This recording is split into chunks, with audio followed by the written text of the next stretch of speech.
Cerro Caquella for everyone. Hi, my name is Luis Simões and I'm from World Sketching Tour. Today we came here. We stayed in here during the night. Why?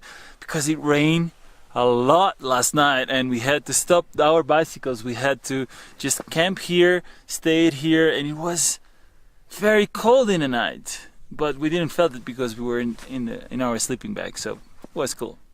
Anyway, we decided while our things were drying to do a sketch of this Cerro Caquella. I think I'm saying right because, you know, my memory just doesn't work anymore. On today's video, I'm going to try to explain you step by step so you can follow up and eventually draw the same sketch that I did at home, in your comfort place, not in Bolivia, on these jackets, in this coldness.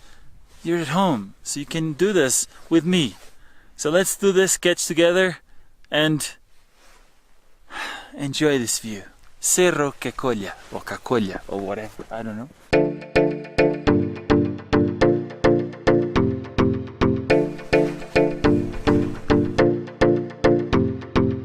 You can see as well that we were surrounded of 3 peak mountains and we came from that side of the road. We're going that direction. Mine is over here. So, to do this sketch, I'm just gonna tell you what do you need to follow up with me this sketch. You need, of course, paper or a sketchbook. If you want, I'm gonna do an A5, but you can do A4, whatever you feel comfortable. I'm gonna start with a pencil, then I will use a pen. If you follow up my other videos, you will understand. Then I will use brushes. This is what you need. And then of course you need watercolors and water. That's all. After I look a bit to this mountain, I want to frame it. I have to keep in mind what is the proportions that I want to do before I actually start my sketching. So I look for a few minutes before I start to sketch spontaneously. I'm not gonna put the mountain really in the center of the page. I want to make it a little bit to the left, slightly to the left, on the third part of the page. I just finished to use the pencil. It's very simple, very loose lines, so I can have that feeling of, okay, everything fits on my page. Once this is done, I go to the line work, just a few lines as well. That's what I'm gonna do it right now.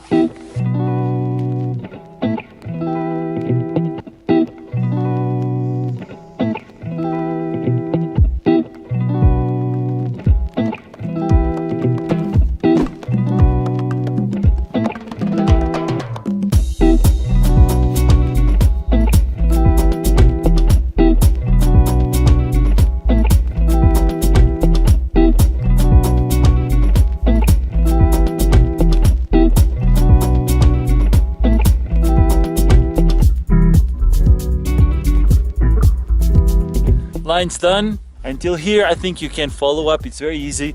Figure it out the best way for you. You can take your time, you can draw it back and forwards a few times, because until now it's just, you know, lines. This is the most important part, is the watercolor. We really need to observe well what is in front of us, because we want to make right decisions, and right decisions makes a good painting. Mix well in your palette. Try to judge as well what colors you have in front of you and be precise, be accurate in what you're choosing, because if you start to put a lot of colors in the sketch, it's gonna look a bit smudge. It feels like a lot of pressure, but it's not. Just choose a grain, put that grain. Choose blue, use that blue, and don't regret it. It might not look the same.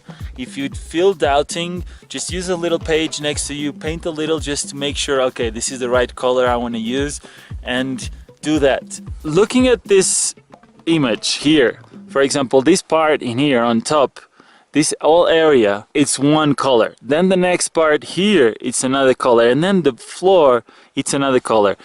And the sky, of course, all this part is another color. So I have 2 white areas, these 2 white areas here, and then I have darker areas here.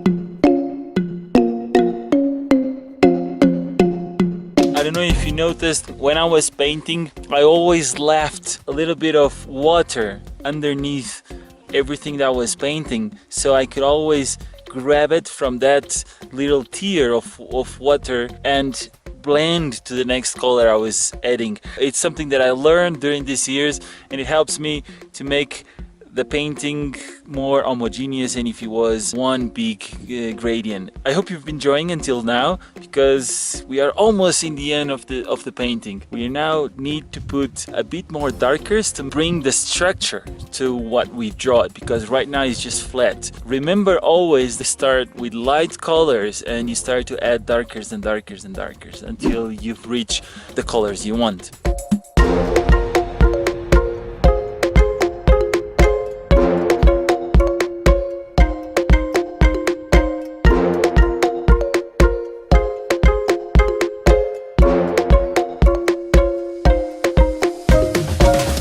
I just put another soft layer of painting on top of the other one I did.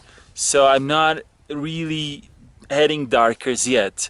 The darkers are for this part right now. The last third part is when we gonna look and feel, okay, I want to express these areas, I'm gonna put more dark. If you look at this image right now, there are no much darkers in this area besides our bicycles here.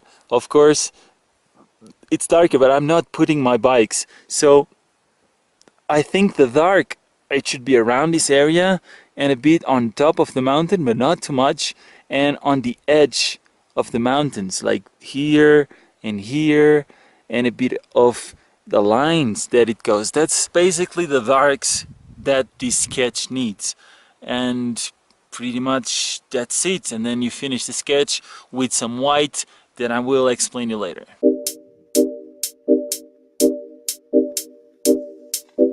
In a beautiful day like today, where we have sun and it's 9 in the morning, for me it's the best time of the day to paint. It's just beautiful to sketch. And in the sun like today, where we don't have any clouds, it's just perfect. It's just perfect. Really enjoy.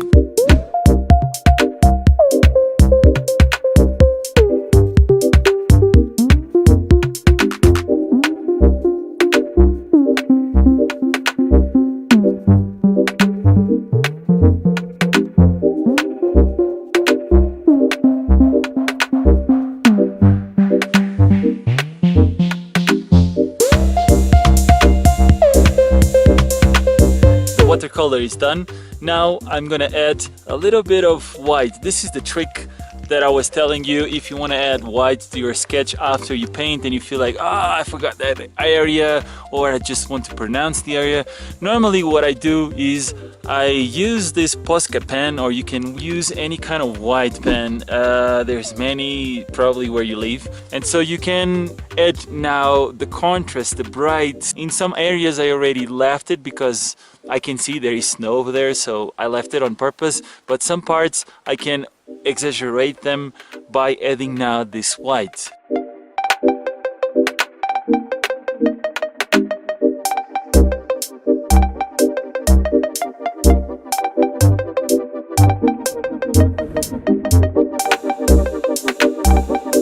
That was another sketch of this world sketching tour. I hope you like it. For me I always say for me, of course it's for me, who else? I hope you liked the video, I hope you liked the sketch. Please subscribe to the channel if you like to. Tell me something on the comments, tell me if you like it or not. Now I need to pack. And also we need to go on our travel because it's already 10 in the morning, getting super hot in this desert of Bolivia before we head to Chile. So see you on the next one.